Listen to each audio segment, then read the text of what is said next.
ତ ଭାବେ news channel ହଉ କିମ୍ବା ପେପରରେ ହଉ ଆପଣ ଦେଖିବେ ଯେ ବାରମ୍ବାର ବଡ଼ ବଡ଼ ଅଧିକାରୀମାନେ ଲାଞ୍ଚ ନେଇ ଧରା ପଡ଼ୁଛନ୍ତି। ତା ସହିତ ଆୟ ବହିର୍ଭୂତ ସମ୍ପତ୍ତିରେ କେଉଁଠି ଆଇଟି ରେଡ୍ ହେଉଛି।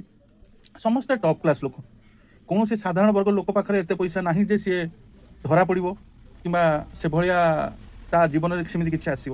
ଏମାନେ ୱେଲ୍ ଏଜୁକେଟେଡ୍, ଭଲ ପଢ଼ିଛନ୍ତି, ଭଲ ଭଲ ପଦସ୍ଥ ଲୋକ, ଏତେ ଉଚ୍ଚ ଅଧିକାରୀ ଲୋକ, ଏତେ ଛୋଟ ଛୋଟ ଜିନିଷରେ ମାନହାନି ହେଉଛି, ସ୍ୱାର୍ଥହାନି ହେଉଛି, ତଥାପି ବି ସେମାନଙ୍କର ପରିବର୍ତ୍ତନର ନାଁ ନାହିଁ।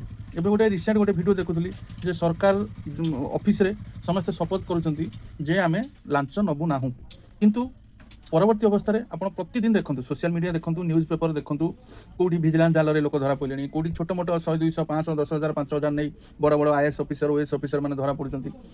ଏହାର ଆକ୍ଚୁଆଲି କାରଣ ସତ କଥା ହେଉଛି ପଇସା ଗୋଟେ ଏମିତି ଜିନିଷ ଯେଉଁଟାକି ମଣିଷକୁ ବର୍ତ୍ତମାନ ସମୟରେ ସବୁ ସମ୍ପର୍କ ସବୁଠୁ ଦୂରେଇ କେବଳ ସ୍ୱାର୍ଥ ପାଇଁ ଆଉ ନିଜର ଅହଂ ପାଇଁ ଏଭଳିଆ ଏତେ ଉଚ୍ଚ ପଦସ୍ଥ ଅଧିକାରୀ ଆଉ ଆଇନକୁ ଭ୍ରୂକ୍ଷେପ ନ କରିବା, ଆଇନକୁ ହତାଦାର କରିବା, ଆଇନକୁ ଖାତିର ନ କରିବା, ଏଇ ଯେଉଁ ଜିନିଷଟା ସାମ୍ନାକୁ ଆସୁଛି, ଯାହାଫଳରେ ଏମାନେ ଏତେ ବଡ଼ ବଡ଼ କାରଣ ଘଟାଉଛନ୍ତି। ତାହା ଫଳରେ ସାଧାରଣ ଜନତା ଛୋଟ ଛୋଟ କାମରେ ବି ଲାଞ୍ଚ ଗୋଟେ କମନ୍ ହେଇଗଲାଣି। ଛୋଟ ଛୋଟ ଆପଣ ଗୋଟେ ଛୋଟିଆ ରାସ୍ତା କାମରେ ଗାଁରେ ଗୋଟେ ଟ୍ୟୁବଲ୍ ବସେଇଲେ ବି ପିସି ନଦେଲେ କାମ ହେଉନି, ଇନ୍ଦିରା ଆବାସ ଘରଟିଏ ପାଇଁ ପିସି ନଦେଲେ କାମ ହେଉନି। ତେଣୁକରି ଏଟା ଏତେ ଜଡ଼ିତ ହେଇଗଲାଣି ନା, 1,000, 2,000, 5,000, 5,000 ଲୋକ ନିଜ ମାନବିକତା ନିଜର ସବୁକିଛି ବିକି ଦେବା ପାଇଁ ପ୍ରସ୍ତୁତ ଅଛନ୍ତି। ତେଣୁକରି ସ୍ୱାର୍ଥରେ ଦୁନିଆ ଅନ୍ଧ ହେଇଗଲାଣି। ଆଉ ଏ ଅନ୍ଧ ଦୁନିଆରେ କେବଳ ଗୋଟିଏ ଲୋକ ଯିଏକି ଶାନ୍ତିରେ ରହିପାରିବ, ଯିଏ ଏଠୁ ଦୂରେଇକି ରହିପାରିବ।